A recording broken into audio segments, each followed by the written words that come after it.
வணக்கம். மாற்றத்திற்கான ஊடக பணியின் அடையாளமான மக்கள் மேடையில் இன்றைய விவாத பொருள். தமிழகத்தை ஆண்ட கட்சிகள் தாங்கள் அளித்த தேர்தல் வாக்குறுதிகளில் 70% நிறைவேற்றவில்லை என்று பாட்டாளி மக்கள் கட்சியின் தலைவர் ராமதாஸ் கூறியிருக்கிறார். இதை அவர் சொன்னது அவர் கட்சியின் வரைவு தேர்தல் அறிக்கை குறித்த நிர்வாகிகள் பயிற்சி கூட்டத்தில். திராவிட கட்சிகளின் தேர்தல் அறிக்கைகளை வெற்று வாக்குறுதிகள் என்று விமர்சிக்கும் அவர், பாட்டாளி மக்கள் கட்சியின் தேர்தல் அறிக்கை அப்படிப்பட்டதல்ல, நிச்சயமாக செயல் வடிவம் பெறும் திட்டங்களையே வாக்குறுதிகளாக நாங்கள் அளிக்கிறோம் என்று உறுதியும் கூறியிருக்கிறார். விமர்சித்த கட்சியும் விமர்சிக்கப்பட்ட கட்சிகளும் மக்கள் மேடையில் பங்கேற்றிருக்கின்றன. நேயர்களாயிற்று, விருந்தினர்களாயிற்று. மக்கள் நலனுக்காக நாம் வேடிக்கை பார்க்கலாம். பங்கேற்போர் அகில இந்திய அண்ணா திராவிட முன்னேற்ற கழகத்தின் செய்தி தொடர்பாளரும் தமிழ்நாடு சமூக நல வாரிய தலைவருமான செல்வி CR சரஸ்வதி, பாட்டாளி மக்கள் கட்சியின் பொதுச் செயலாளர் திரு வடிவேல் ராவணன், திராவிட முன்னேற்ற கழகத்தின் செய்தி தொடர்பு இணை செயலாளர் வழக்கறிஞர் திரு சிவ ஜெயராஜ், இவர்களோடு திருச்சி அரங்கிலிருந்து சதீஷ் மற்றும் ஓவியா, கோவை அரங்கிலிருந்து வசந்தகுமார் மற்றும் மாலதி, நெல்லை அரங்கிலிருந்து ஐயப்பன் மற்றும் SP முத்துராமன். பங்கேற்கும் அனைவருக்கும் வணக்கம். SP முத்துராமன், உங்களுக்கு முதல் வாய்ப்பு. உங்க வாதம் என்ன?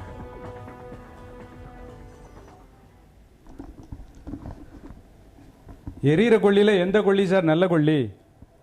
எல்லாம் ஒரே கொள்ளி தான். இப்போ பாட்டாளி மக்கள் கட்சி வடிவேல் ராவணன் சார்ட்ட ஒரு கொஸ்டின் சார். அதாவது நீங்கள் அதிமுக கூடயும் கூட்டணி வச்சுருந்தீங்க, DMK கூடயும் கூட்டணி வச்சுருந்தீங்க. அப்போல்லாம் நீங்கள் இதை ஏன் சார் சொல்லலை? அவங்கள நீங்கள் இது பண்ணியிருக்கலாம்ல, அப்போ பேசாமல் இருந்தீங்க. இப்போ 2016 தேர்தல் வந்த உடனே இந்த கொஸ்டினை வச்சுட்டு இருக்கீங்க.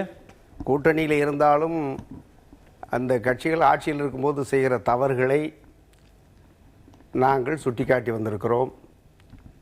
அப்படி இல்லாத நேரங்களில் வந்து இப்போ வலியுறுத்தி வந்திருக்கிறோம். அதை அந்த திமுக அதிமுகவோடு கூட்டணி வைத்தது தவறு என்று உணர்ந்து நாங்கள் அதை மக்களிடம் மன்னிப்பு கேட்டுக்கொண்டிருக்கோம். கூட இருந்தப்ப முடிஞ்ச வரைக்கும் குடைச்சல் கொடுத்தோம்னு சொல்றாரு முத்துராமன் சார். கூட அதை இருக்கும்போது சொல்லியிருந்தாங்கன்னா நீங்க சொல்றத மக்கள் நம்புவாங்க. நீங்க இப்போ வந்து இதை சொன்னீங்கன்னா மக்கள் எப்படி சார் மக்களை ஏமாத்த பாக்காங்க சார்? மக்களை யாரும் ஏமாற்றக்கூடாதுங்கிற அடிப்படையில் தான் நாங்கள் இந்த குற்றச்சாட்டை வைத்திருக்கிறோம். இல்ல சார், இது உங்களுக்கே நியாயமா இருக்கா? நீங்க வந்து அவங்க கூட கூட்டணியில இருக்கும்போது இதே கருத்தை சொல்லியிருக்கணும். நீங்க விலகில சார், உங்களை கூட்டணியில சேர்க்க மாட்டேன்னு சொல்லிட்டாங்க. உண்மைதான், உங்களை கூட்டணியில சேர்க்க மாட்டேன்னு சொல்லிட்டாங்க. அதனால நீங்க இப்ப பேசிட்டு இருக்கீங்க. இல்ல நாங்கள் விலகி விட்டோம். அந்த கட்சிகளோட கூட்டணி இல்லை என்பதை தெளிவாக்கி இருக்கிறோம். மீண்டும் வரேன் உங்கள்கிட்ட. திருச்சி சதீஷ், உங்களுக்கான நேரம் சார். இப்ப அடுத்து எந்த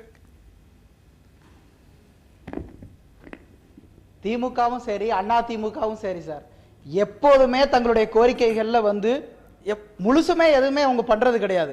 இதை வந்து நீங்க பாட்டாளி மக்கள் கட்சியை சார்ந்த நீங்க சொல்லிதான் தெரிஞ்சுக்கணுங்கிறது எங்களுக்கு தேவை கிடையாது. 15 ஆண்டுகளுக்கு மேல பயணிச்ச போது உங்களுக்கு தெரியாது, இப்ப ஏன் தெரிய வந்திருக்குது? 3 பேரையும் திட்டுறாரு. சரி, இதுக்கு ஒவ்வொருத்தரா விடை கேட்கலாம். ஏன்னா நீங்க இந்த இன்னைக்கு பாமக சொல்லிதான் தெரிஞ்சுக்கணும்ன்றதுல எங்களுக்கே தெரியும். ஆனாலும் அவங்க சொன்னது உண்மைதான் அர்த்தம். அப்படி சொல்ற இல்ல, அப்படி இல்ல. செய்வதை சொல்வோம், சொல்வதை செய்வோம். அதுதான் திமுகவினுடைய தாரகம். அது நாங்க தான் அவங்க சொல்லிக்கிறாங்க. இல்ல, அதாவது ஆட்சிக்கு வர முடியாதவர்கள் எதை வேண்டுமானாலும் பேசலாம்.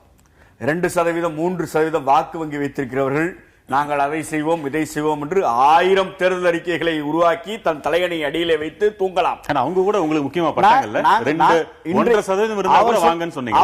அவர் சொன்னதுதான். தேர்தலில் நாங்கள் வந்து அவர்களை புறக்கணித்து விட்டோம். அதிமுகவோ திமுகவோ இன்றைக்கு அவர்களை புறக்கணித்து விட்டது. அதனால் அவர்கள் இன்றைக்கு தனியாக நிற்கிறோம் என்று ஒரு கோஷத்தை ஏற்படுத்தியிருக்கிறார்கள். ஆனால் சீமானும் முதலமைச்சர் வேட்பாளர் தான். எங்களை பொறுத்த வரைக்கும் அவர் அன்புமணி ராமதாசும் முதலமைச்சர் வேட்பாளர் தான்.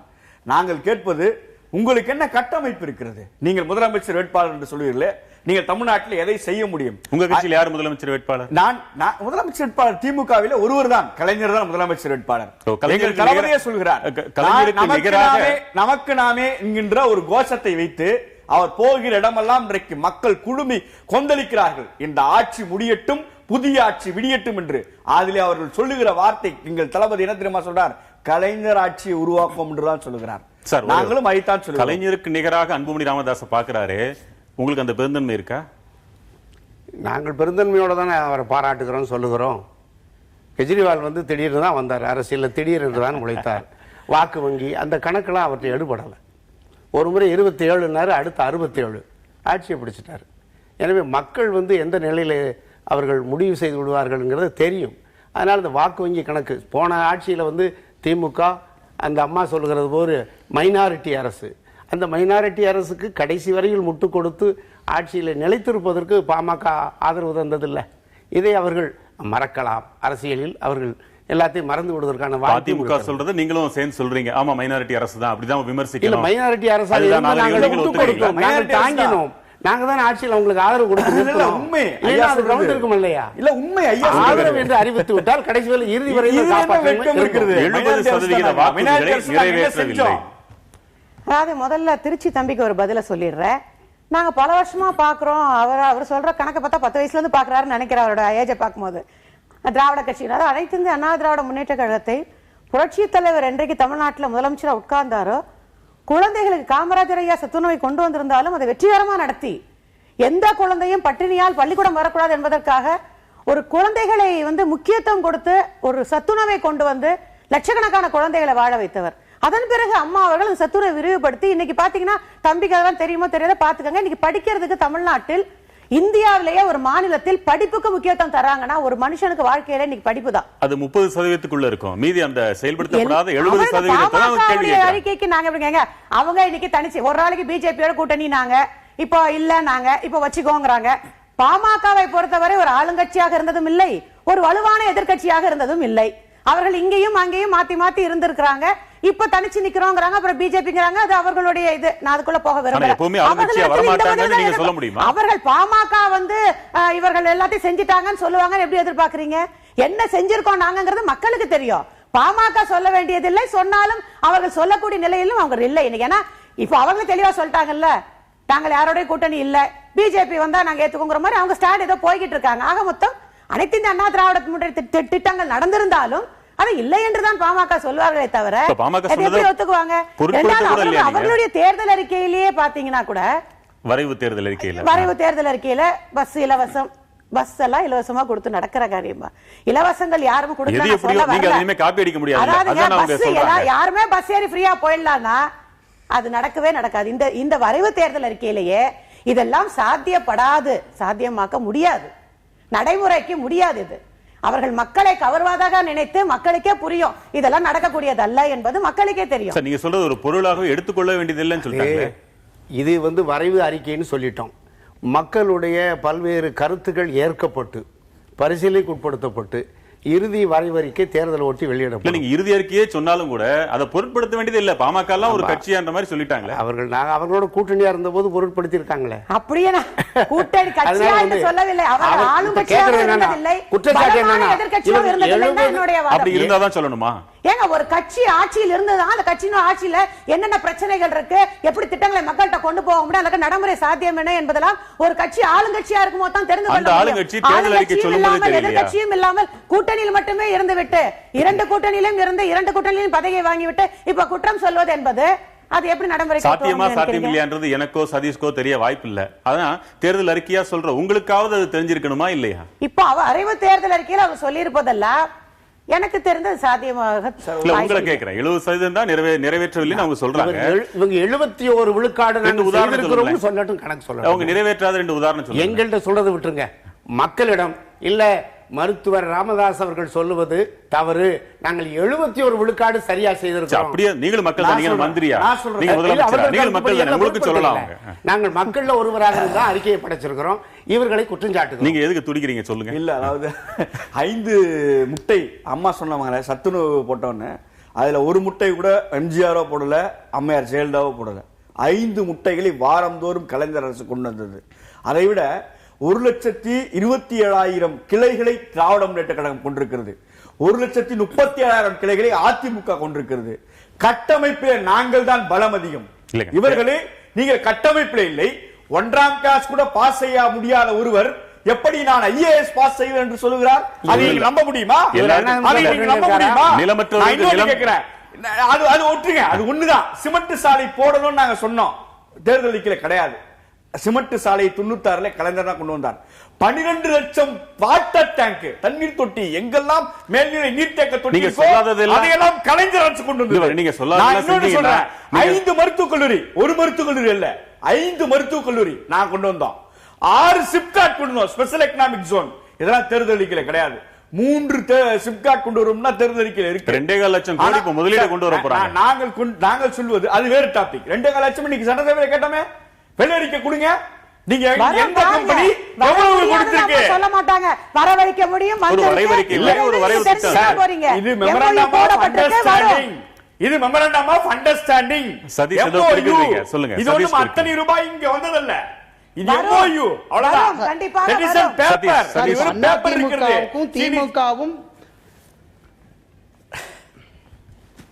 அதிமுகவும் திமுகவும் போட்டி போட்டு கொண்டு தங்களை குறை சொல்றாங்களே ஒழிய யாருமே மக்களுக்கு நிறைவா செய்யல. இந்த 4 ஆண்டுகள்ல அதிமுக என்ன செய்திருக்குது? எந்த தொழில் புரட்சி செய்திருக்குது? என்ன செய்யல?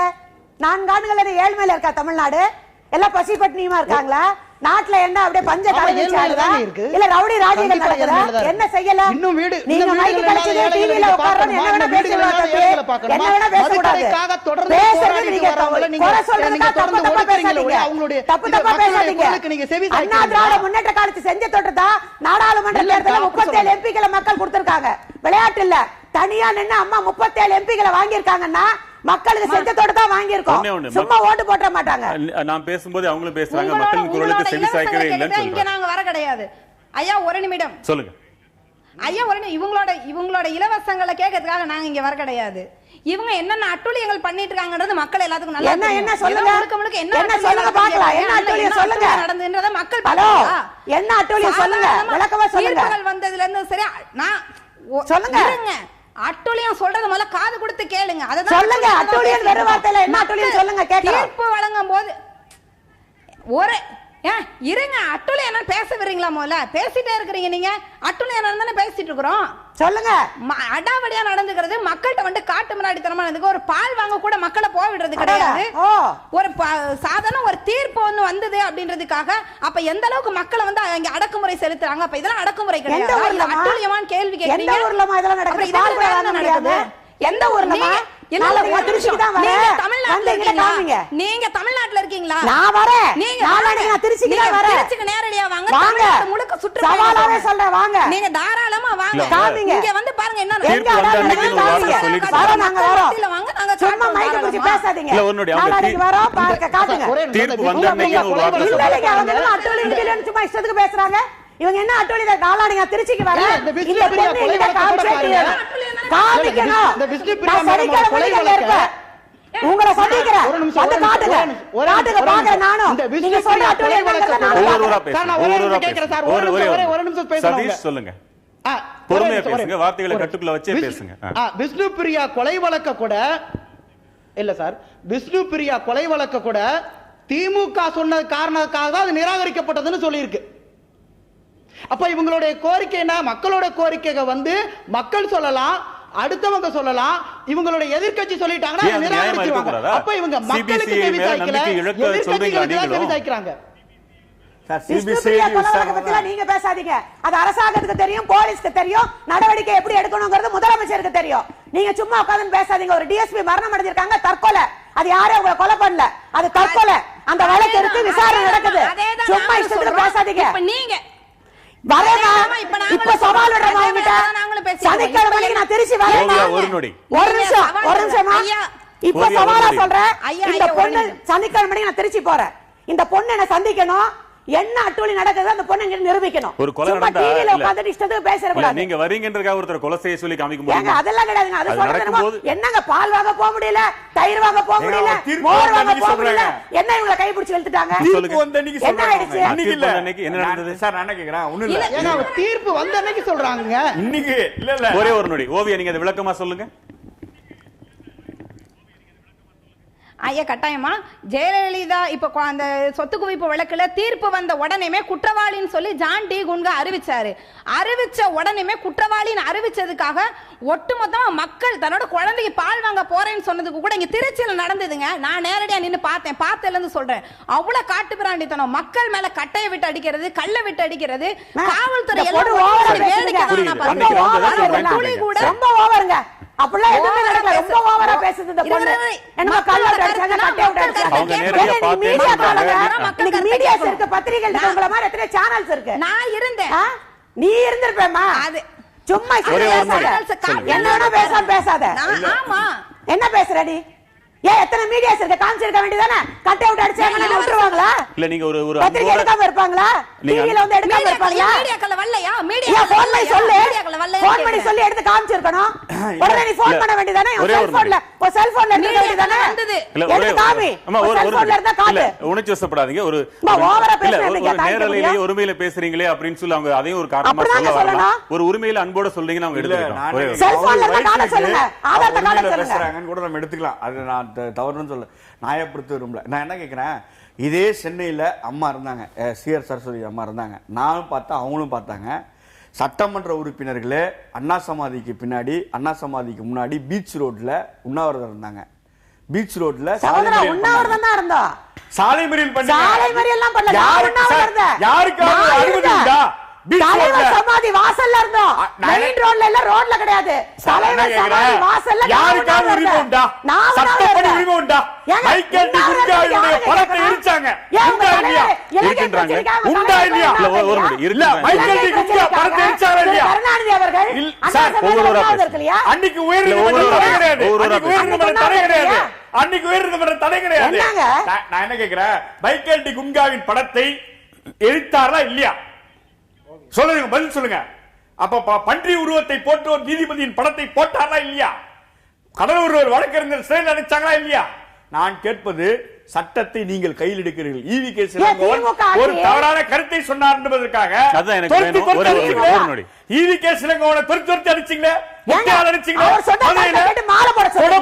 அடிச்சீங்களே, சார் நீங்க சட்டப்படி நடவடிக்கை எடுங்க. என்ன சட்டப்படி வழக்கு போட்டீங்க? பெண்ணை பத்தி கேவலமா பேசுவாரு. அவரை கொஞ்சம் மாலை போட சொல்லுங்க சார். வழக்கு திமுக மட்டும் என்ன சொல்ல வந்தீங்க? கையில் எடுக்கிறீங்க. சட்டமன்ற வளா இவர் சொல்றாரு, நாங்க உண்ணாவிரதத்தை பத்தி. சட்டக்கல்லூரி வாசலில் திமுக ஆட்சியில் மாணவர்களுடைய போராட்டத்துல ரவுடிகள் உள்ள பூந்து போலீஸ் வேடிக்கை பார்க்கும் போது நடு ரோட்ல வெட்டினாங்களா இல்லையா? உச்ச நீதிமன்றத்துல எம்எல்ஏக்களும் என்ன கலாட்டா நடந்தது திமுக ஆட்சியில? அது தலைவர் சமாதியில தான் இருந்தோம், ரோட்ல எல்லாம் கிடையாது. ஈவி.கே. இளங்கோவன் பேசின பேச்சுக்கு ஒரு தாயை போன்றவங்க எங்க அம்மா ஒரு பெண்ணை பழித்து பேசுவாங்க, யாரா இருந்தாலும் சரி, அதை அலோவ் பண்ண முடியாது. அவர் இஷ்டத்துக்கு என்ன வேணா பேசுவாரு. அவரை பெத்த தாய் தனிக்கு கடைசி வரைக்கும் எங்க கட்சியில இருந்தாங்க. அவ்வளவு மரியாதையானவங்க அவங்க. என்ன வார்த்தைகள் பேசினார் ஈவி.கே. இளங்கோவன்? மீண்டும் தலைப்புக்கு உங்களுக்கு தெரியுமா தெரியாதா? கோவை அரங்கிலிருந்து உங்களுக்கான நேரம். சார், என்னுடைய முதல் கேள்வி, நாங்கள் தொடர்ந்து இந்த மாதிரியான பல விவாத மேடைகளை, பல நிகழ்ச்சிகளை நாங்கள் தொடர்ந்து பார்த்து வருகிறோம். இதில் பங்கேற்கின்ற திமுகவாகட்டும் அல்லது அதிமுகவாகட்டும் தொடர்ந்து இவர்கள் ஒன்றை ஒன்று குற்றம் சாட்டுவது, குரலை உயர்த்தி பேசுவது, குறுக்காக பேசுவது என்றுதான் தொடர்ந்து விவாதங்களை நடத்தி கொண்டு இருக்கிறார்கள். இது ஒரு நியாயமான விவாதமாக இருக்க முடியாது. எனவே தாங்கள் செய்த பணிகளை முதலிலே பட்டியலிட வேண்டும், பிறகு மற்றவர்களுடைய குறைகளை சொல்ல வேண்டும். ஆனால் தொடர்ந்து பல நிகழ்ச்சிகளில் இது தொடர்ந்து கொண்டுதான் இருக்கிறது. சரிங்க, நீங்க சொன்னது அவங்க முழு மனசோட ஏத்துக்கிட்டாங்கன்னு நினைக்கிறேன். ஏன்னா இப்ப குறுக்கிடல. உங்க கேள்வி என்னவோ அதை கேளுங்க. அதே போல தங்களுடைய இரண்டு கட்சிகளும் தங்களுடைய இருப்பை தக்க வைத்துக் கொள்வதற்கும் தாங்கள் செய்த தவறுகள், ஊழல்கள், உதாரணத்துக்கு டான்சி, 2G, சொத்து குவிப்பு போன்ற வழக்குகளிலிருந்து தங்களை காப்பாற்றிக் கொள்வதற்கும் மக்களுக்கு டிவி, மிக்சி, கிரைண்டர் என தங்களுடைய சுய விளம்பரங்களை வெளியிடுவதுமாகத்தான் இவர்கள் ஆட்சி புரிந்து கொண்டிருக்கிறார்கள். ராமதாஸ் அவர்கள் சொல்வதை போல 30% இல்ல 10% கூட இவர்களுடைய பணிகள் இல்லை என்பதே என்னுடைய குற்றச்சாட்டு. இதற்கு அதிமுகவாகட்டும் திமுகவாகட்டும் அவங்களுடைய வரைவறிக்கை நீங்க எப்படி பாக்குறீங்க? அதுவும் கற்பனையான ஒரு வரைவறிக்கைன்னு சொல்றாங்களே. ராமதாஸ் அவர்களுடைய வரைவறிக்கை இந்த தேர்தலுக்காக மட்டும்தான் அவர்கள் தயார் செய்திருக்கிறார்களே ஒழிய அவருடைய பல ஆண்டுகளான வரைவறிக்கை அல்ல. நீங்களும் அவங்கள மாதிரி தான், ஒன்றும் வித்தியாசம் இல்லைன்னு சொல்லிட்டாரு. தேர்தலுக்காக சொல்லியிருக்கிறோம். இது எங்களுடைய கருத்தா செயலுக்கு ஆகும்படியான அறிக்கையை வச்சிருக்கிறோம்.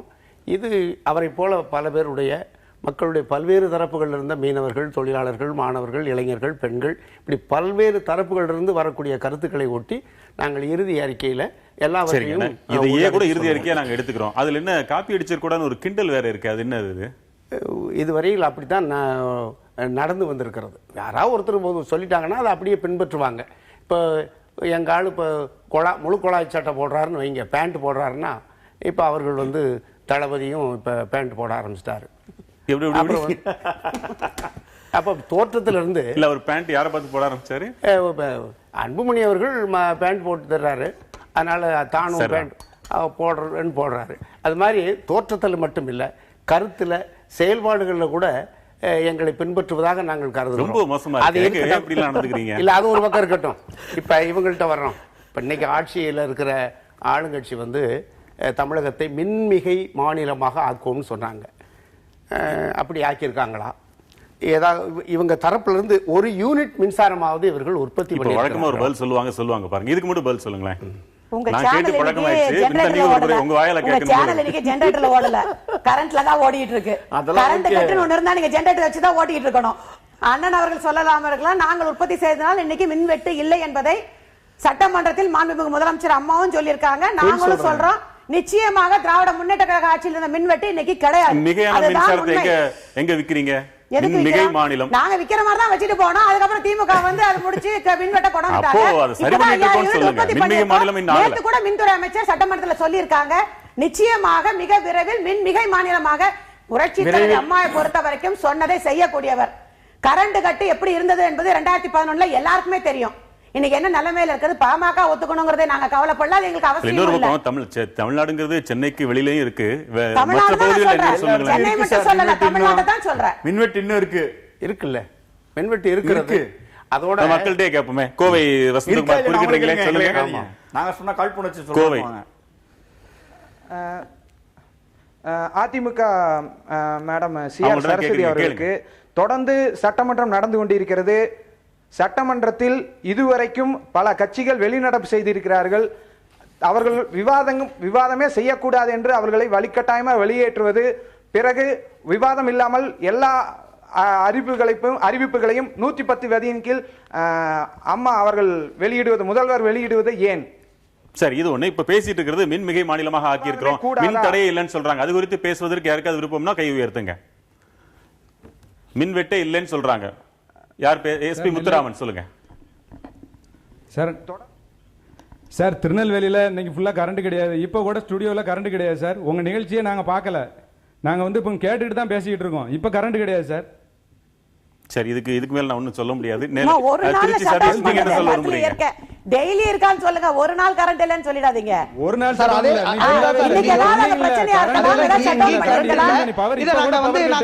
நான் எல்லா ஊருக்கும் வராத மாதிரி பேசுறீங்க. எல்லா ஊருக்கும் வரேங்க. எல்லா ஊருக்கும் வர போறாங்க. சனிக்கிழமை திருச்சி தானே? கண்டிப்பா அவங்க சந்திக்காம வர மாதிரி இல்ல. சொல்லுங்க. நேரா சந்திக்க தான் போறேன். திருச்சி வாங்க. வரேங்க, உங்களை பாக்குறதுக்காகவே வரேன். கண்டிப்பாங்கக்கா, நீங்க திருச்சி வாங்க. 2 மணி நேரம் 3 மணி நேரம் மின்சார தடை இங்க தொடர்ச்சியா நீடிக்குது. இந்த அரங்கத்துக்கு வர்றதுக்கு நாங்க அரை மணி நேரத்துக்கு முன்னாடி கூட மின்சாரம் இல்ல. அது மட்டும் இல்லாம அக்கா, நீங்க வந்து சொல்லணுங்கிறக்காக சொல்லக்கூடாது. நாங்க மின்சாரத்துறை அமைச்சிட்ட போய் கேட்டோம்னா காத்தடிச்சாதான் மின்சாரம் வருங்கிறாரு. எப்ப கேட்டீங்க? எப்ப சொன்னாரு? எப்ப கேட்டீங்க? எப்ப சொன்னாரு? மின்சாரத்துறை அமைச்சர் பேட்டி கொடுக்கும்போது அதான் சொல்றாரு, காற்றாலை மின்சாரத்தை உற்பத்தி பண்ணுவோம். நாங்க தொடங்குறோம். அவர் சொன்னதை புரிஞ்சுக்கங்க. நீங்க இப்ப காற்றாலை மின்சாரத்தை வாங்குவோம், சீசன்ல வரும். நாங்க விரைவில் கொண்டு வருவோம்னா நீங்க 2016ல கொண்டு வருவீங்க. இல்ல, இன்னொன்னு கரண்ட் இல்லன்னு நீங்க தொட்டு பாருங்கன்னு சொன்னாரு. 2016ல கொண்டு வருவீங்களா? அத மட்டும் ஏத்துறீங்களா? நீங்க திமுக ஆட்சி காலத்துல இந்த மின்வெட்டு பெருக்குறீங்க. நீங்க அப்படித்தானே 14 மணி நேரம் கரண்ட் கட்டல இல்லையா? நீங்க 2006ல 2011 ஆட்சி எடுக்கும்போது 14 மணி நேரம் மின்வெட்டு தமிழ்நாட்டுல இல்லையா? 2 மணி நேரம் தான் மின்வெட்டு. அப்ப அவங்களே ஒத்துக்கறாங்க. அப்ப அவங்களே ஒத்துக்கிட்டாங்கல்ல சார். இப்போ அந்த நிலைமை இன்னைக்கு தமிழ்நாட்டுல இல்ல.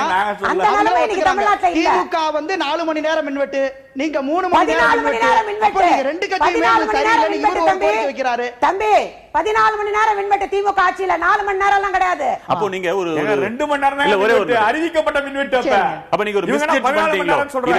இத சீக்கிரமா தாண்டி வந்துறலாம் அப்படின்னு ஒரு தவறான தப்பு கணக்கு போட்டீங்களோ? எதுக்கு? இல்ல, அவங்க உருவாக்குன அந்த மின் தடை அந்த காலத்தை சீக்கிரமே இத வந்து இல்லாம ஆக்கிடலாம்ன்றது இன்னைக்கு வரைக்கும் இருக்குன்னு சொல்றாங்களே, தப்பு கணக்கு போட்டீங்களா? 2013 ஜூன் வரைக்கும் அம்மா சொன்னாங்க, 2013 ஜூன் மாதத்திற்குள் மின்வெட்டை இல்லாத மாநிலமா உருவாக்குறேன். இன்னைக்கு அவங்க எல்லாம் ஏங்க ஒரு ஷட் டவுன் ஆகுது, இடையில ஏதாவது மின்வெட்டு எங்க பிரச்சனை வந்து மின்வெட்டானா கூட அது மின்வெட்டு அர்த்தமா? ரிப்பேர் ஆகாத, ஓவர் ஷட் டவுன் ஆகாத, மாசம் ஒரு நாள் ஷட் டவுன் பண்ண மாட்டாங்களா எல்லா ஊர்லயும்? என்னைக்காவது ஒரு நாளைக்கு நடக்குதா? தொடர்ந்து நடக்குதா? ஓவியா, என்ன சொல்றீங்க? திருச்சியில் எப்படி இருக்கு நிலைமை?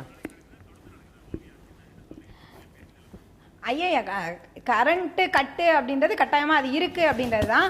ஆனா அது இதுக்கு முன்னாடி இருந்த அளவுக்கு இல்ல அப்படின்னா கரண்ட் கட்டு இருக்கு. ஆனா குறிப்பா கிராமங்களை பொறுத்த வரைக்கும் எடுத்துக்கங்க. இப்ப நகர்ப்புறங்கள்ல கட்டாயமா கரண்ட் இருக்கும். குறிப்பா சென்னைன்னு எடுத்துக்கிட்டோம் அப்படின்னா எப்போதுமே கரண்ட் கட்டுன்றது இருக்காது. ஆனா ஏன்னா அங்க முதலாளிகளுக்கு சேவை செய்யணும், இங்க அதே மாதிரி தொழில்கள் நடக்கணும். ஆனா கிராமப்புறங்கள்ல மக்கள் விவசாயம் எல்லாமே நடந்துட்டு இருக்கு. குறிப்பா திட்டமிட்ட கிராமப்புறங்கள்ல மின்சாரம் இல்லாம தான் இருக்கு. அது என்னால கட்டாயமா அடிச்சு சொல்ல முடியும். இப்ப இவங்க சொல்றாங்களா திருச்சிக்கு வந்து பாக்குறேன்னு, ஏன் கிராமப்புறங்களை போய் பாருங்க எவ்வளவு இடத்துல மின்சாரம் இல்லாம இருக்கு. எந்த கிராமத்துல மின்சாரம் இல்லையோ ஓவியா உங்க ஊருக்கு வர கருத்தை சொல்ல முடியும். கூட வா தாராளமா வாங்க. வாங்க நான் வரேன். எந்த கிராமத்துல நீங்க சொல்ற மாதிரி நான் சொல்லிக்கிறேன். சொல்லுங்க, நான் வரேன், காமிங்க, நானும் தெரிஞ்சுக்கிறேன். மீண்டும் வரேன் உங்கள்ட்ட. கோவை மாலதி, உங்களுக்கான நேரம், விரைவா பேசுங்க. இப்ப மதுவிலக்கு பத்தி நிறைய போராட்டங்கள் ஆர்ப்பாட்டங்கள் எல்லா பக்கம் நடக்குது. அதுல சசி பெருமாள் கூட உயிரிழந்திருக்கிறாரு. இதுல உங்க இப்ப மதுவிலக்கு பத்தி 15ஆம் தேதி அம்மா அவர்கள் அறிவிப்பாங்கன்னு பார்த்தா, ஆனா அறிவிக்கல. இல்ல, நீங்க நம்ம தலைப்பு தேர்தல் அறிக்கையில சொன்னதை செஞ்சாங்களா இல்லையா கட்சியோட அதை ஒட்டி பேசுங்க.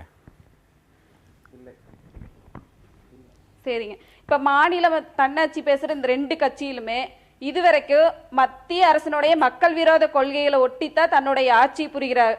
அது ஏன்? என்ன சொல்றாங்க? இலவசங்களை மக்களுக்காக கொடுக்கறாங்களா இல்ல மக்களின் நலனுக்காக கொடுக்கறாங்களா? மக்களுக்கு கொடுக்கறதும் மக்கள் நலன் கொடுக்கறதும் மக்களுக்காக தானே, மக்கள்கிட்ட தானே போய் சேருது. அது மக்கள் நலன் தானே. சார், இலவசம் இல்லாமல் ஒரு ஆட்சி நடத்த முடியாது. அப்ப அவங்க ஓட்டுக்காக கொடுக்கறீங்களா இலவசம்? இல்ல, ஓட்டுக்காக கொடுத்தாலும் அது மக்கள் நல பணி தானே. நீங்க வாக்குக்காகத்தான் அரசியல் கட்சி இருக்கிறது. நாங்கள் ஒன்றும் மடம் நடத்தவில்லை, வாக்குகளுக்காகத்தான் அரசியல் கட்சி. அது நீங்க ஒன்னு நாளா புரிஞ்சுக்கணும். உங்களுக்கு வேண்டுமானால் மிக்சி கிரைண்டர் தேவையில்லாமல் இருக்கலாம், உங்களுக்கு வேண்டுமானால் கலர் டிவி தேவையில்லாமல் இருக்கலாம். ஆனால் கலர் டிவியை பார்க்காதவர்களுக்கு கலர் டிவி கொண்டு போய் திமுக சேர்த்தது. அப்ப அது இலவசங்களை வழங்குவது பாராட்டுக்குரியது தானே? ஒரு நிமிஷம், நான் பாராட்டுக்குரியதா இல்லையா? ஒரு நிமிஷம், நான் முடிச்சிடறேன். பாராட்டிருங்க. இல்ல, நான் முடிச்சிடறேன். இப்ப சாதனை வேறு, திட்டம் வேறு, ஸ்கீம்ஸ் வேறு, சாதனை வேறு. ஸ்கீம்ஸ் என்பது என்ன? அதிமுக இன்றைக்கு மிக்சி கொடுக்கறாங்க, கறவை மாடு கொடுக்கறாங்க. நாங்க என்ன கொடுத்தோம்? கலர் டிவி கொடுத்தோம், இலவச கேஸ் அடுப்பு கொடுத்தோம், கலைஞர் வீடு வழங்கும் திட்டம் கொடுத்தோம். இதெல்லாம் இலவசம். ஆனா சாதனை எது தெரியுங்களா? 7000 கோடி கடன் தள்ளுபடி செஞ்ச பாருங்க, அது சாதனை. 5 மருத்துவக் கல்லூரி கொண்டு வந்த பாருங்க, அது சாதனை. 47,000 கிலோமீட்டர்கள் சாலை போட்டோம் பாருங்க, அது சாதனை. நீங்க உழவர் சந்தை அமைச்சம் பாருங்க, அது சாதனை. பெரியார் சமத்துவபுரம் அமைச்சம் பாருங்க, அது சாதனை. இப்படி சாதனை வேறு. திருவாரூர்ல ஒரு மத்திய பல்கலைக்கழகம், திருவாரூர் என்பது எவ்வளவு பின்தங்கிய மாவட்டம், அங்க ஒரு சென்ட்ரல் யூனிவர்சிட்டி.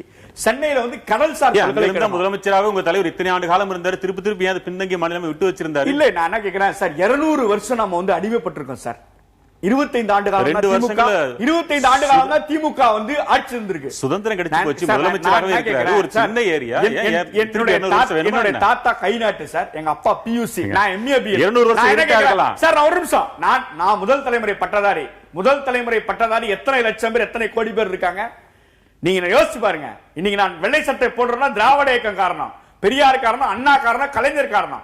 இன்றைக்கு இடுப்பில கட்டிருந்த துண்டை எடுத்து தோளிலே போட சொல்லி கொடுத்தது திராவிட இயக்கம். இன்னைக்கு அதனாலதான் இன்றைக்கு இவ்வளவு வளர்ச்சி தமிழ்நாட்டில் நடைபெற்று இருக்கு. நீங்க 200 வருஷம் பின்தங்கிய மாநிலத்தை 25 வருஷம் மாற்றணும் சொன்னா எப்படி? 200 வருஷம் இருட்ட கரண்ட் வந்ததுக்கு அப்புறம், சுதந்திரம்ங்கிற கரண்ட் வந்ததுக்கு அப்புறம் ஒரு சுவிட்ச் போடுறதுக்கு 200 வருஷம் தேவைப்படும். சொல்லுங்க.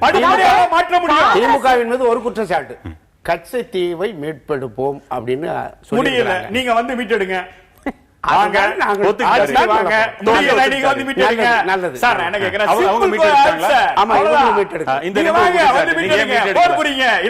இன்னைக்கு வழக்கு போட்டிருக்காங்க.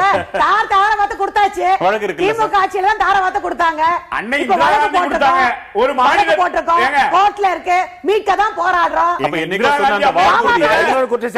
அறிக்கையில அதை சேர்த்துக்க சொல்லுங்க. கல்வி கன்கரண்ட் லிஸ்ட்ல இருக்குது. மாநில பட்டியலில் இருந்து அது நடுவில் போயிடுச்சு. அதை மாநில பட்டியலில் கொண்டு வருவோம்னு சொல்லியிருக்காங்க. அதுக்கான நடவடிக்கை. மத்தியில் கூட்டாட்சி, மாநிலத்தில் சுயாட்சி, அதான் திமுகவோட கொள்கை. நாங்க 10-15 வருஷம் மாநில மத்தியில பங்கெடுத்திருக்கோம். மத்தியில பங்கெடுத்ததுனாலதான் இன்றைக்கு சேல் சமுத்திர திட்டம் உருவாச்சு. மத்தியில பங்கெடுத்ததால மதுரை வாயில் திட்டம் கொண்டு வந்து 2000 கோடியில மத்தியில பங்கெடுத்ததுனாலதான் நான் என்ன கேக்குறேன், நல்லா சொல்றேன் இல்ல அதெல்லாம் 30 விழுக்காடுக்குள்ள வந்துருச்சு சார். 30 விழுக்காடோ 20 விழுக்காடோ அது இருக்கட்டும், மீதி 70 என்னாச்சு செய்தோம் இல்லையா? மீதி 70 என்னாச்சுன்னு கேக்குறேன். நீங்க 100 சொல்லுவீங்க, நீங்களும் மத்தியில எங்க கூட கூட்டணி இருந்தீங்க. அதுக்கு நீங்க 30 சொல்லுவீங்க சார். பாட்டாளி மக்கள் கட்சி எங்க கூட கூட்டணி இருந்தாங்க சார். நீங்க 30 மட்டும் சொல்லுங்க, நாங்க 10 எது முடியுமோ அதை மட்டும் சொல்லுங்க. 10 வருஷம் கூட இருந்தாங்க அவங்க. நான் என்ன கேக்குறேன், நீங்கள் அத நீங்க வராதீங்கன்றீங்களே, நீங்க அதுக்கு வாய்ப்பு மத்திய அமைச்சர் அன்புமணி இருந்து என்ன கொண்டாந்தார் தமிழ்நாட்டுக்கு? என்ன கொண்டாந்தார் சார்? என்ன கொண்டாந்தார் சொல்றாருல? இப்ப 108 ரெண்டு பேர் சேர்ந்துட்டாங்க. 108 என்பது என்ன? மாநில அரசு கொண்டு வந்தது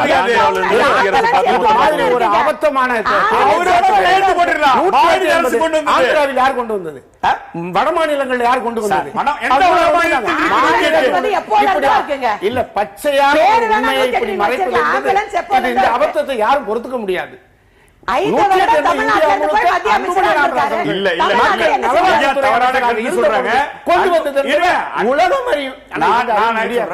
வட மாநிலத்தில் இருக்கிறது, ஆனால்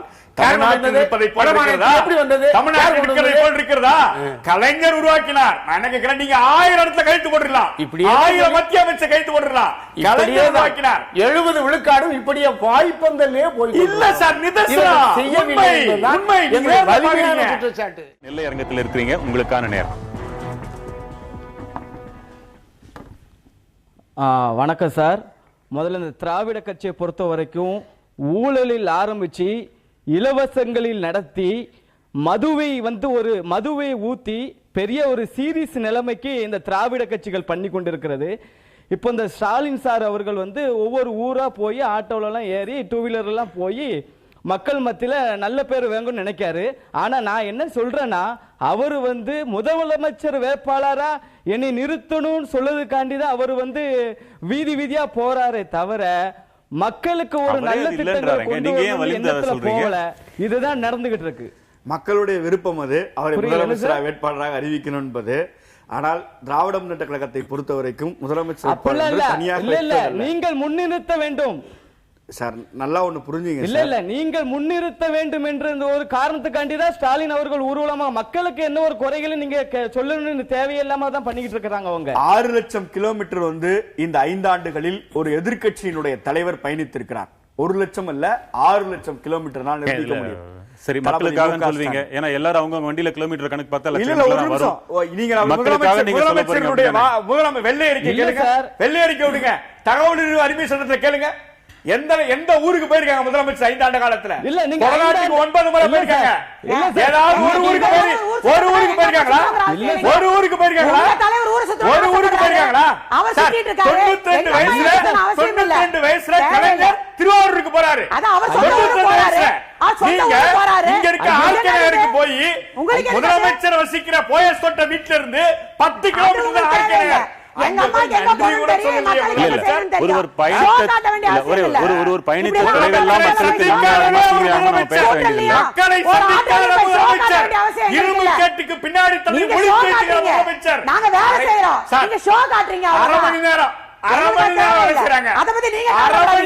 200 ஃபைல் முதலமைச்சர் டேபிள்ல இருக்கு. இன்னைக்கு 200 ஃபைல் இருக்கு முதலமைச்சர் டேபிள்ல. எப்படி தெரிஞ்சது உங்களுக்கு? ஒரு நிமிஷம் நான் சொல்றேன். உங்களுக்கு எப்படி தெரிஞ்சது? நான் சொல்றேன். 2 வருஷம் ஒண்ணு இல்ல, 2 வருஷம் ஐயா மக்களை பேச விடுங்க ஐயா. இந்த ஒரு நொடி வரேன். 2 வருஷம் முதலமைச்சர் எஸ்பி மாநாட்ட கூட்டல, காவல்துறை அதிகாரிகளுடைய மாநாட்ட கூட்டல இந்த ஆட்சி செயல்படல அப்படி நாங்க சொல்றது இது ஒண்ணுதான். செம்மொழி மாநாடு மாதிரி அவரை புகழ் இல்லங்க, நாங்க அந்த பெரிய விஷயத்துக்குலாம் வரல. இன்னைக்கு தேர்தல் அறிக்கை பத்தி மட்டும் தான் நம்ம பேசுறோம். ஐயப்பன், உங்க கருத்து என்ன? எதுங்க பெரிய விஷயம் இல்ல? என்னங்க பெரிய விஷயம் இல்ல? நீங்க ஊடகத்துக்கு பங்கு இருக்கீங்க. ஒரு செயல்படாத முதலமைச்சர் நாட்டுல இருக்காங்க, கேளுங்க. ஐயப்பன், நீங்க முயற்சி பண்ணுங்க, கோபப்படுங்க, கோபப்படுங்க. இந்த ஆட்சிக்கு இருக்க இந்த ஆட்சி விடியட்டு புதிய ஆட்சி, அதான் எங்க கொள்கை. முடிய போறது திமுக, போறது அண்ணா திமுக. 2016 ஐயப்பன் சொல்லுங்க சார். ஐயப்பன் அமைதியா தான் இருக்காரு. சார் இது சட்டமன்ற கிடையாது சார், மக்கள் மேடை இன்னைக்கு சார். மக்களை பதிவு பண்ண விடுங்க சார். சரஸ்வதி மேடம் என்ன சொல்றாங்க? ஒவ்வொரு ஊருக்கா வாரம் சொல்றாங்களே. எலெக்ஷன் டயத்துல தான் அவங்க வராங்க, மத்தபடி மக்களை குறை கேட்கலக்காண்டி அவங்க வரல. இதுக்கு எந்த பதில் உங்களுக்கு சொல்லுங்க பாப்போம். ஏங்க போன வாரம் கூட திருநெல்வேலி வந்துட்டு தான் வந்தேன். நீங்க பாக்கலங்கிறதுக்காக நான் என்னங்க பண்ண முடியும்? உங்க அட்ரஸ் கொடுங்க. வரும்போது உங்களுக்கு பாக்குறேன். நீங்க எங்க வந்தீங்க எனக்கு ஜோசியமா தெரியும். உங்களை வந்து பாக்குறதுக்கு போடுங்க. அம்மையார் சரஸ்வதி அம்மா போறாரு. முதலமைச்சர் போணும். முதலமைச்சர் போக வேண்டிய அவசியம் இல்லைங்க.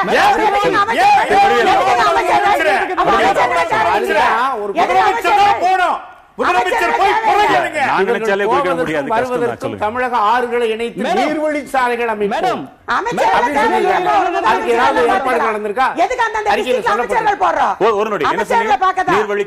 போக்குவரத்துக்கு தமிழக ஆறுகளை இணைத்து அவற்றின் மூலம் நீர்வழி சாலைகள் அமைப்போம் சொல்லியிருக்காங்க. சொன்னீங்களா? நதிநீர் பிரச்சனை, நதிநீர் இணைக்கணுங்கிறது இன்னைக்கு நடக்கிற பிரச்சனையா? மத்திய அரசே இன்னும் அதை பண்ண முடியல, மாநில அரசும் முயற்சி பண்ணிட்டு இருக்கோம். இவங்க வந்தா மட்டும் பண்ணிட முடியுமா? எல்லா ஸ்டேட் ஒத்து வந்துருமா? கர்நாடகா பக்கத்துல இருக்க கர்நாடகால மேல வாங்க சொல்லுங்க. அவங்களால நம்பியாரு தமிழக கூட்டு குடிநீர் திட்டம் நாங்க கொண்டு வந்தோம். தமிழகத்திலே கடலில் வீணாகக்கூடிய தண்ணீரை தேக்கி வைத்தாலே அந்த பருவகாலத்தில் பெய்யக்கூடிய மழையை ஆண்டு முழுவதும் பயன்படுத்த முடியும். நீங்க வந்து அதை செய்வேன்னு சொல்றீங்க. உங்க இன்னொரு அறிக்கையில அது என்ன, இந்த மாண்புமிகுக்கும் அன்புள்ளவுக்கும் என்ன பெரிய வித்தியாசம் வந்து அது தேர்தல் அறிக்கையில பெருசா சொல்லிருக்கீங்களே, அது ஒண்ணு. ஆங்கிலேயர் காலத்து அடிமை வழக்க முறை அதை மாற்றிடுங்கிறோம். ஒரு இணையான ஒரு சமத்துவமான சொல். ஆனா மாண்புமிகு honourable, is majesty, her majesty அப்படிங்கிறது வந்து ஆங்கிலேயர்களுடைய எதனால இந்த மாதிரி கேள்வி எல்லாம் கேட்கிறோம்னா, நீங்க வரைவறிக்கை கொடுத்து நம்ம ஆட்சிக்கு வரப்போறது இல்ல, முடிஞ்ச வரைக்கும் சீண்டலாம் அப்படின்ற எண்ணத்தில் இருக்கிறீங்களோன்னு ஒரு சந்தேகம் ஏன் வருதுன்னா, 60 வயதுக்கு மேற்பட்டவர்களுக்கு ஓய்வூதியம் சொல்லிட்டு இருந்திருந்தீங்கன்னா பரவாயில்ல, ஒரு கேப் விட்டு ஸ்டாலினுக்கும் வழங்கப்படும் அப்படின்னா அது என்ன, அது என்ன கிண்டல் தான்? அவர் கேட்டாரா? என்னுடைய கேள்வி அது கூட இல்ல. ஒரு 3000 ரூபாய், ஒரே ஒரு நொடி, ஒரு 3000 ரூபாய் நீங்க அப்படி ஏன் வீணடிக்கணும் மக்கள் பணத்தை நான் கேட்கிறேன். ஸ்டாலின் கேட்கிறாரா? அவர் 3000 கூட இல்லாம இருக்கிறாரா? நாங்க கேட்கணும்ன்ற தேவையில்லை, விண்ணப்பம் செய்ய தேவையில்லை. அரசு அதிகாரிகள் அதை கணக்கெடுத்து அவர்களிடம் அந்த தேர்தலில் போட்டு வர மாதிரி அது வீணடிக்கப்படக்கூடிய அமௌண்ட் தான். ஒரு ஸ்டாலின் அவர்களுக்கு 3000 ரூபாய் தேவையில்லைன்னு சொல்லலாம், அவங்க வந்து விட்டு கொடுக்கலாம். உச்சம் இது. நான் என்ன சொல்றேன், டாக்டர் மருத்துவர் ஐயாவுக்கும் அது வழங்கப்படும். ஒரு நொடி சொல்லுங்க ஐயப்பன். ஐயா, சரஸ்வதி மேடம் நான் பணிவான ஒரு வேண்டுகோளை நான் வைக்கிறேன். நீங்க 4 ஆண்டு காலமா திருநெல்வேலி மாவட்டத்துக்கு நீங்க வந்திருக்கிறீங்க மேடம். இங்க வந்து தொழில் வாய்ப்பே கிடையாது மேடம். இருக்கிற ஒரு மில்லையும் மூடிட்டாங்க. இன்னைக்கு கூட ஒரு மில்ல மூடிட்டாங்க. ஆனா கண்டிப்பா சொல்றேன், உங்களை வந்து ஒரு பணிவான நான் வேண்டுகோளை வைக்கிறேன். நீங்க மேலிடத்துல பொறுத்த வரைக்கும் வாய்ப்பு இல்ல மேடம். அவங்க பயப்படுற மாதிரி வருது. இது மக்களாட்சி, நீங்க பயப்படுறீங்க. உண்மையா சொல்றான், நீங்க பயப்படுற நீங்க சொல்ற பொய்யான குற்றச்சாட்டுக்கு பதில் சொல்ல வேண்டியதா இருக்கு. நான் உண்மையான குற்றச்சாட்டா தான் ஏத்துக்க முடியும்.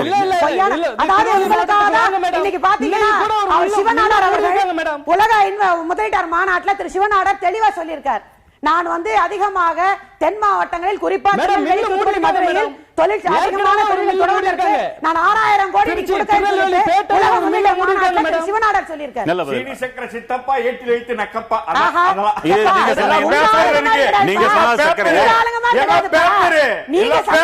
தலைவர் கூட சாப்பிடுவாங்க.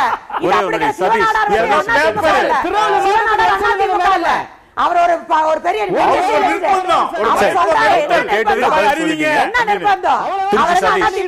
சில நொடிகள் திருச்சி இவங்க வர்றதுக்கு நாங்க ஏன் பயந்துக்கிறோம்னா, இப்ப எங்க ஏரியாவை பார்க்க வரும்போது இவங்க தனியா வந்துட்டா பரவாயில்ல, தனியா வந்துட்டா பரவாயில்ல, அதனாலதான் பயமா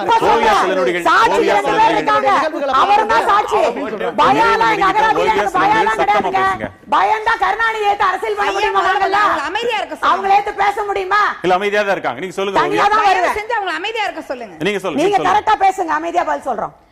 அதாவது ஐயா, இப்ப குறிப்பா திமுகவா இருக்கட்டும் அதிமுகவா இருக்கட்டும், இப்ப மாறி மாறி இவங்களோட சண்டையை தான் நாங்க பாத்துட்டு இருக்கிறோம். ஏன்னா இவங்க என்னென்ன அட்டூழியம் பண்ணி இருக்கிறாங்க, மக்களுக்கு என்ன நடந்துட்டு இருக்குது அப்படின்றத நாங்க நேருக்கு நேரம் பாத்துட்டு இருக்கிறோம். இதுக்கு முன்னாடி உள்ள திராவிட கட்சிகள் போராடினதுன்றது வேற. அவங்களோட போர்வேல தான் இவங்க வாழ்ந்துட்டு இருக்காங்க. ஓவரா பேசுறாங்க அவங்க. அதாவது என்ன அட்டுழித்தனமா பாத்துருக்கீங்க? அதாவது இப்ப இந்த இதுல என்ன சும்மா அட்டுழியங்கிறீங்க? என்ன அட்டுழியத்தை நீங்க பாத்தீங்க? மைக் கிடைச்சா என்ன வேணா பேசுவீங்களா? ராமதாஸ் வந்து பேசுறாரு, ஐயா ராமதாஸ் பேசுறாரு அப்படின்னா அவருக்கு அந்த அருகதை கிடையாது அப்படின்றதா என்னோடது.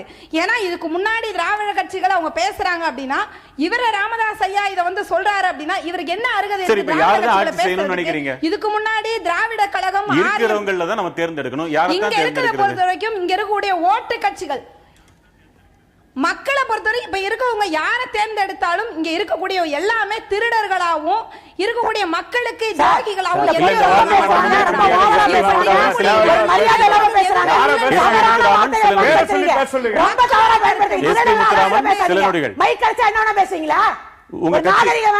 உங்க கட்சி மேடைகள் நீங்க பேசுறது இல்லையா?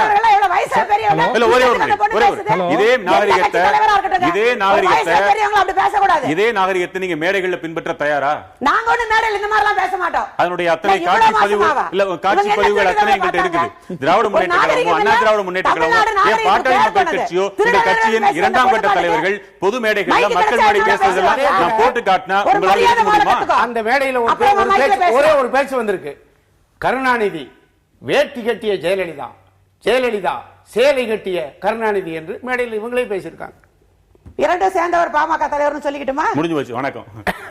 மற்றும் ஒரு முக்கிய தலைப்பில் மீண்டும் சந்திக்கலாம். வணக்கம்.